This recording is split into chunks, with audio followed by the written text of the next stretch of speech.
जी। तो जैसा कि आज हमने जो विषय रखा है, बेसिकली हमने जो सावधान रहने को बताया है कि जो मूल निवासी बहुजन समाज के लोगों को खास तौर पे सावधान रहने की बात रखी गई है इस विषय पे। तो मैडम, मैं आपसे इस विषय को शुरू करना चाहूंगा, इस विषय की चर्चा को आगे ले जाना चाहूंगा। जैसा कि हमने विषय रखा है कि सावधान रहना है, बॉलीवुड का इस्तेमाल जो हो रहा है वो धार्मिक ध्रुवीकरण के लिए हो रहा है। तो जैसा कि हम देखते आए अभी कुछ ही बहुत सालों से ये हो रहा है, लेकिन पिछले सालों से अभी ये लगातार होते हुए हम देख रहे हैं। तो बॉलीवुड में जो फिल्मों का निर्माण हो रहा है, क्या उससे सांप्रदायिकता को बढ़ावा दिया जा रहा है? क्या वो धार्मिक ध्रुवीकरण के लिए उसका उपयोग किया जा रहा है? क्या यह किसी रणनीति के तहत हो रहा है, या ऐसा ही मतलब फिल्म में बन रही है तो एंटरटेनमेंट के लिए बन रहा है, या कोई एक सोची समझी साजिश के तहत ये हो रहा है? जी मैम। डॉक्टर मनीषा बांगर मैम।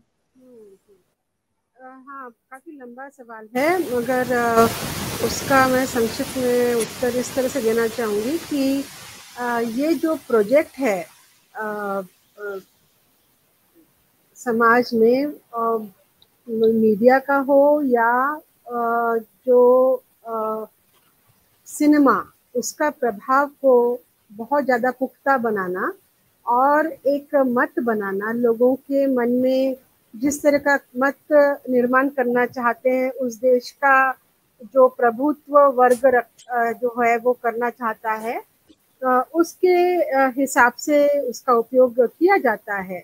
अ, और ऐसा ही कुछ हमको इस देश में देखने को मिल रहा है।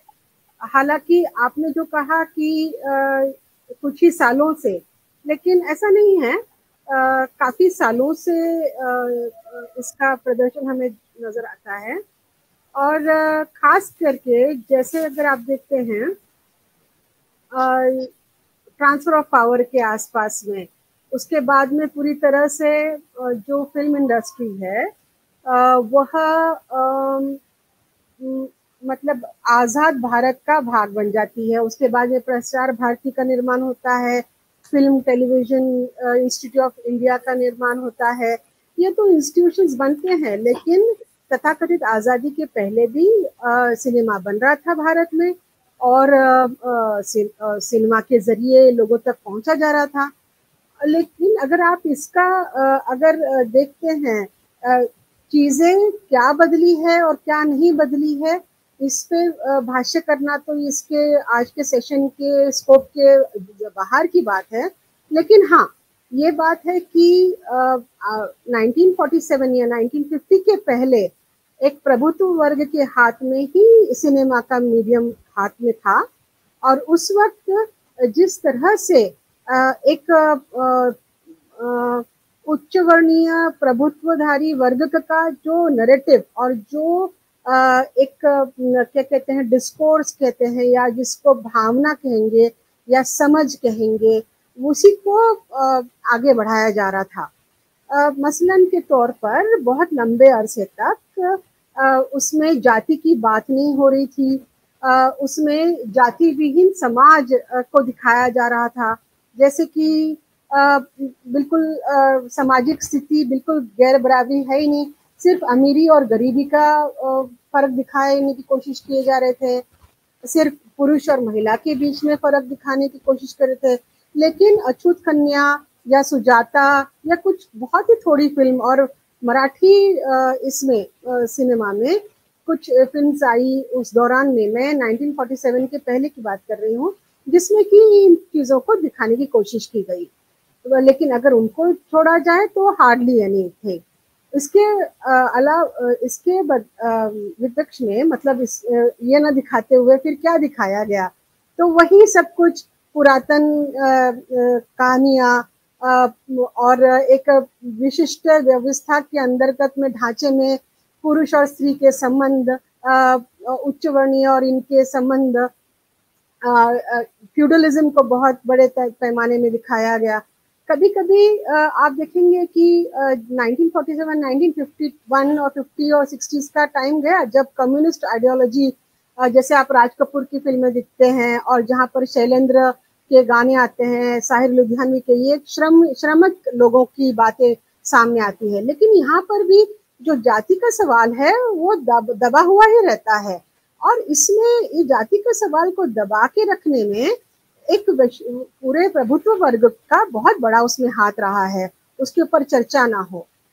इसके साथ साथ ये होता रहा कि जब देश का विभाजन हुआ है पाकिस्तान और भारत में, तो एक धार्मिक भावना के साथ का बेस रहा है उस विभाजन के लिए। पाकिस्तान बनने के बाद में उनके इसमें जो संविधान बना वह उसका सेक्युलर ढांचा उन्होंने दिखाया, लेकिन इस्लामिस्ट जो मान्यताएं हैं और इस्लामिस्ट जो समझ है और इस्लामिस्ट लोगों के हाथ में जो प्रभुत्व उनका रहा, उसी तरह से उधर का सिनेमा बनता चला गया। और यहाँ पर पहले में जो एक बहुत सारी आप फिल्में देखेंगे जहाँ पे मुस्लिम समुदाय के कल्चरल बैकग्राउंड के बारे में दिखाया जाता था, क्रिश्चियन बैकग्राउंड के बारे में दिखाया जाता था।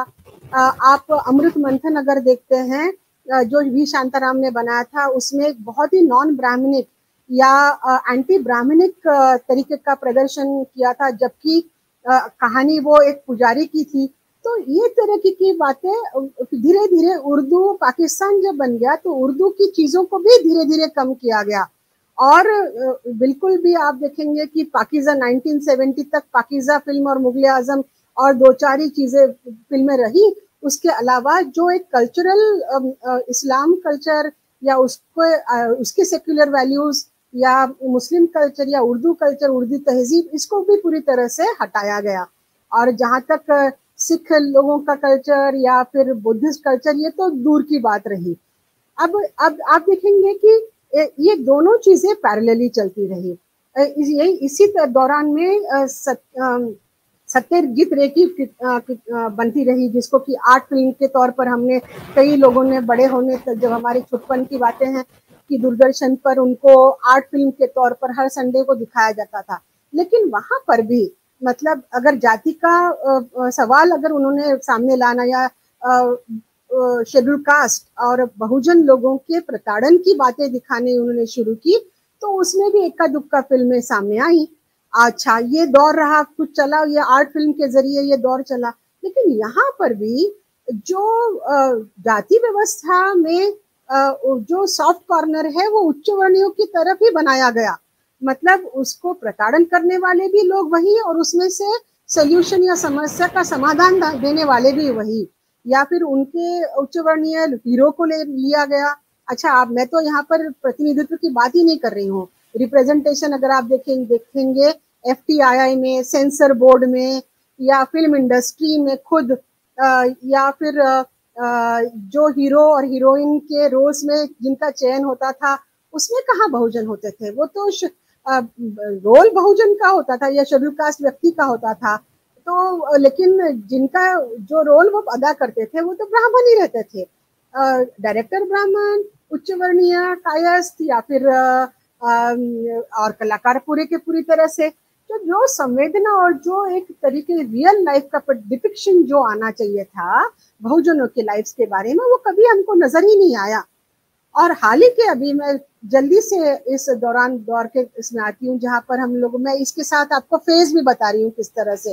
आप देखेंगे कि डॉक्टर आम्बेडकर का फोटो, मतलब आप तस्वीर जो है आइकन, नेशनल लीडर्स के आइकन के तौर पर भी उनको मान्यता फिल्म इंडस्ट्री ने कब दी?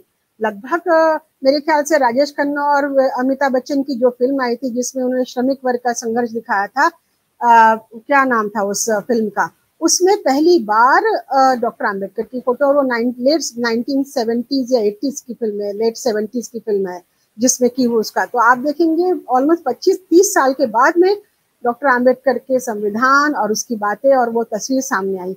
उसके बाद में पूरा जबकि बॉलीवुड में एक साल में मतलब लगभग 100 फिल्मों के करीब बनती है फिल्में, तो ये नजर आता है। अब तुरंत ही हम लोग ये पिछले अगर 10 साल में देखेंगे तो फिर जैसे जैसे समाज में उथल पुथल हो रही है, जैसे जैसे समाज में अवेकनिंग हो रहा है, जागरूकता बढ़ रही है, लोगों के हक और हकूक की बातें सामने आ रही है, और शेड्यूल कास्ट बहुजन सभी जो लोग हैं वो सामाजिक और पॉलिटिकली ज्यादा अपनी आवाज अगर बुलंद कर रहे हैं तो उसका कुछ रिफ्लेक्शन धीरे धीरे फिर फिल्मों में होने लगा। लेकिन यहाँ पर भी जब आप आर्टिकल 19 देखा 15 देखे या फिर हम लोग आरक्षण फिल्म देखें तो यहाँ पर भी फिल्म बनाने वाले वो हीरोज वो रोल है बहुजन व्यक्ति का, लेकिन निभा रहे हैं वो लोग। और इसके अलावा बहुत बड़ी इम्पोर्टेंट वो बात हुई है कि सेवियर सिंड्रोम मतलब संरक्षक सिंड्रोम ये सामने लाया गया, जिसमें कि खुराना जो हीरो है वही उसी को एक वर्ग का विशिष्ट वर्ग उच्च वर्णीय वर्ग के लोग शेड्यूल कास्टों के शेड्यूल ट्राइब के लोगों के ऊपर मूल निवासी के ऊपर अत्याचार करेंगे वो दिखाया जाता था। लेकिन उनके बचाने के लिए कौन आएगा? तो उनमें से हीरो निर्माण नहीं होगा, वो अपने हाथ में अपनी आजादी अपनी मुक्तता या अपने समस्या का समाधान नहीं देखेंगे। उसके लिए एक उच्च वर्णीय हीरो, चाहे वो आईपीएस ऑफिसर हो या चाहे वो एडवोकेट हो या चाहे, कहने का मतलब है कि आपका उद्धार जो है हम ही लोग करेंगे। उसके बाद फिर अभी कुछ चीजें बदलने लगी है, जैसे पा रंजीत की फिल्में हमको दिखती है, नागराज मंजुले की फिल्में हाल ही में नजर आ रही है। तो अब जाकर कुछ चीजें बदलने लगी है कि वो जो समस्याओं के साथ में समस्याओं का समाधान और जाति विशिष्ट को सामने लाना ये होता रहा। अभी आप देखेंगे कि जाति विशिष्ट को और जाति सामाजिक समस्या को और सामाजिक ढांचे को लाना बहुत जरूरी है। और क्योंकि उसको छुपाया गया इसलिए धार्मिक आइडेंटिटी को सामने बढ़ाने के लिए स्कोप मिला। उसके बाद उसकी चर्चा हम लोग अगले इसमें करेंगे।